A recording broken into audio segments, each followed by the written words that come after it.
Pra vocês, quem foi o melhor em campo? Eu vou votar no Marcos Antônio, Sombra, com menções honrosas aí pra Ferrarese e Arboleda, mas pra mim, Marcos Antônio. E pra você, Perrone? Concordo com o Marcão. O Marcos Antônio, pra mim, foi o cara do jogo, apesar do destaque, pra mim, ser o Arboleda. Aquele gol do Arboleda, sabe aquele gol que é difícil da gente ver? Um gol de cabeça naquela altura? E abriu o caminho, né? É muito difícil abrir o caminho. Então, pra mim, assim, o destaque é o Arboleda, mas o melhor do jogo foi o Marcos Antônio. O São Paulo fez parecer que era um jogo fácil, mas não foi um jogo fácil. Não foi. era um jogo fácil. Não foi, mas assim, o Tanto São é que o Paulo São Paulo- transformou em um jogo fácil. O São Paulo não teve tantas chances de fazer gol no primeiro tempo. Tava um jogo muito duro, difícil. Mas o São Paulo conseguiu achar esse gol, né? Cavou, fez a sua jogada, Luciano cruzou, o Arboleda que já vinha de uma jogada, tava lá perto, fez o gol. Porque quem vê a gente falando é impressionante, o São Paulo perdeu vários gols feitos no primeiro tempo. Não, nada disso. E tem muita gente menosprezando, dizendo, o Flu tá uma porcaria, o Flu é uma porcaria. Era um jogo difícil, era uma batalha no meio de campo. Tanto é que o São Paulo tava com dificuldade de entrar na área, né? E normal. Gente, o Fluminense, há 5 jogos, ele tava lá disputando o Mundial, ficou em 4º lugar. Sim. Né? Perdeu áreas, é verdade, perdeu áreas. Eu acho que é um pouquinho desorganizado o Fluminense. Eu, assim, vendo o jogo pela ótica das duas equipes, eu ainda insisto. Eu acho que o Renato Gaúcho entrou excessivamente defensivo contra o São Paulo.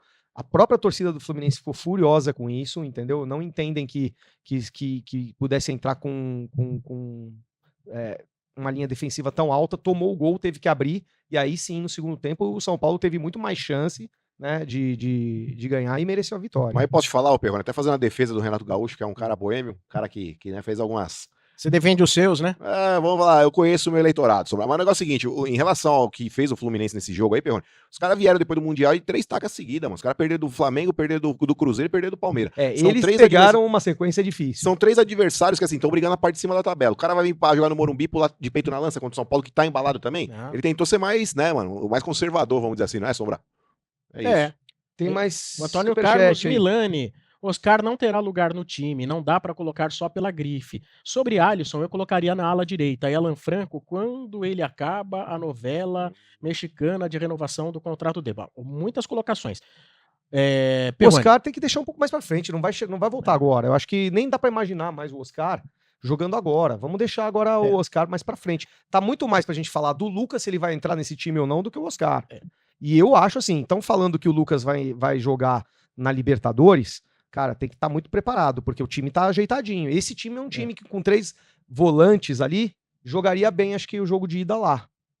Eu acho até que o Lucas, de certa maneira... Tem que entrar no ataque, ele pode até entrar como atacante, segundo atacante. Por uma questão física, você fala? Pra não ter tanta exigência ali de recomposição? Marcão, eu não acho que seja um absurdo se em algum momento o Crespo... Ontem não era Luciano e Ferreirinha? Sim. Eu não acho nenhum absurdo que em algum momento possa jogar Lucas e Luciano.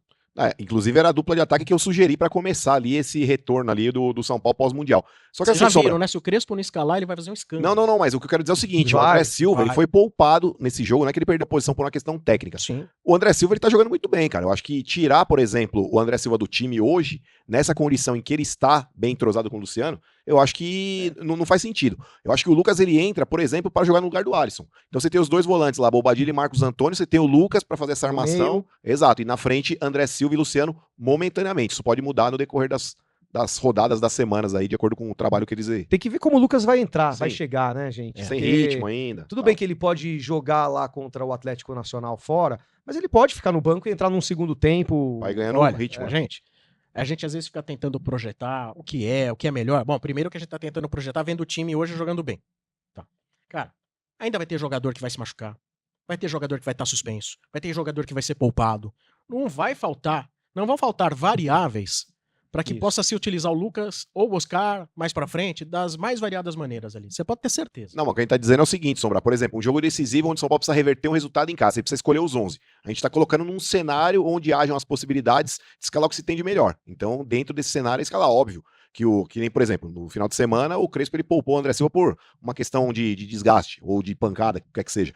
Mas então, você estava falando do Alan Franco, eu estava falando, não é uma informação, mas uma opinião. Será que o São Paulo não está precisando arrumar garantias bancárias para os agentes do Alan Franco? Porque assim, já não receberam, agora tem um novo contrato. Quem garante que vão receber? Né? E, gente, a gente sabe que o São Paulo tinha um monte de dívida com agentes aí. Mas se você fosse o empresário do Alan Franco, Sombra, chega o Casares e fala, não, deixa comigo que eu vou acertar essa coisa com você. Você abraçaria as ideias ou não? Não, eu respeito a opinião do meu cliente, que quer jogar no São Paulo, que tá tudo acertado, mas eu chego, cliente, mas vamos aguardar eles, porque você tem ainda que jogar, né? Você tá mais resguardado. Nós aqui talvez não, né? Então vamos aguardar uma garantiazinha bancária, né? Vamos agradar. Não sei, isso é só uma opinião. Por falar em opinião, o Rafael Peniche Vaz tá mandando aqui um superchat, que não tá aparecendo ali, mas eu leio aqui para vocês. Leia. O elenco dito fraco, mesmo sem os 3 mais caros, nunca entrou no Z4 e está na parte de cima da tabela. O novo esquema valoriza zaga e volantes, nossos pontos fortes.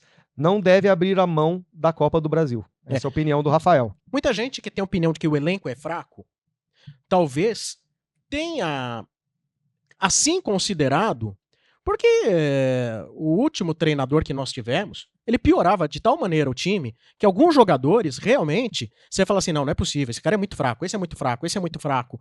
Ele piorava demais alguns jogadores. E quando você vê a equipe com tanto jogador jogando mal, e às vezes não só porque o jogador joga mal, mas também porque ele é vítima de um esquema mal feito, aí você começa a falar, não, o elenco é fraco. Quando na verdade poderia ser muito ao contrário. O treinador faz a equipe parecer que tem um time fraco, um elenco fraco. Eu não acho que o elenco de São Paulo é forte, como não é forte há muitos anos. O elenco de São Paulo não é forte há muitos anos. Eu acho que o elenco do São Paulo é de razoável para bom. Se fosse forte, estava brigando lá em cima sempre. Só que eu entendo que 70% dos... 70% não, mas vamos lá. Eu acho que assim, tem um primeiro patamar de bons elencos, você tem o segundo patamar de muitos elencos semelhantes, e você tem o terceiro patamar de elencos realmente fracos. O São Paulo está no segundo patamar de elencos de razoável para bom. Porque quem é do primeiro patamar aí? Flamengo, Palmeiras, Cruzeiro, Botafogo.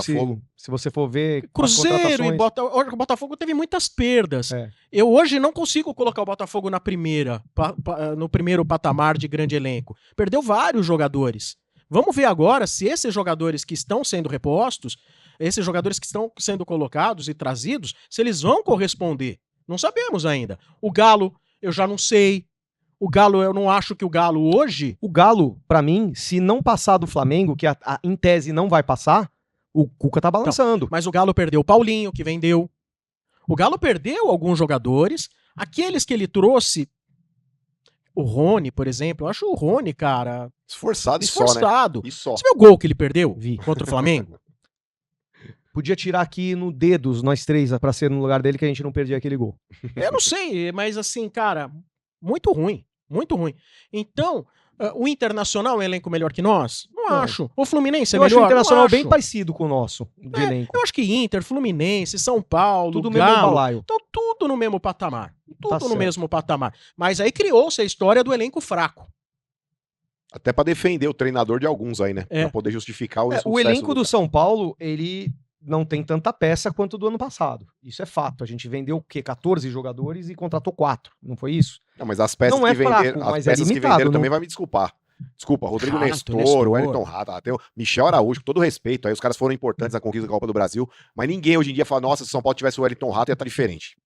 Olha aqui, o Luiz Henrique Sobreira, ele fala muita calma, o Beldia começou bem também, mas o time é outro. Marcos Antônio e Bobadilha deram liga. Gente, olha, o São Paulo do Crespo ainda vai perder jogo, o São Paulo do Crespo ainda vai jogar mal, o São Paulo do Crespo vai empatar jogo.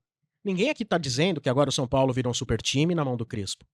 Mas é óbvio que há uma evolução em cima do que a gente tá vendo. Aí você fala, o Zubeldia começou bem. Ele começou e pegou um time que estava montado ainda com características vindas do Dorival. Sim. E ele foi mexendo nesse time. Quando ele perdeu peças. E quando ele começou a perder peças, que ele tem que começar a fazer as alterações, que ele tem que começar a escolher, aí ele começou a se perder. Na hora dele montar... Exato, a hora que caiu na mão dele, ele fala, agora é seu, agora o filho é teu. Aí a gente viu o que aconteceu.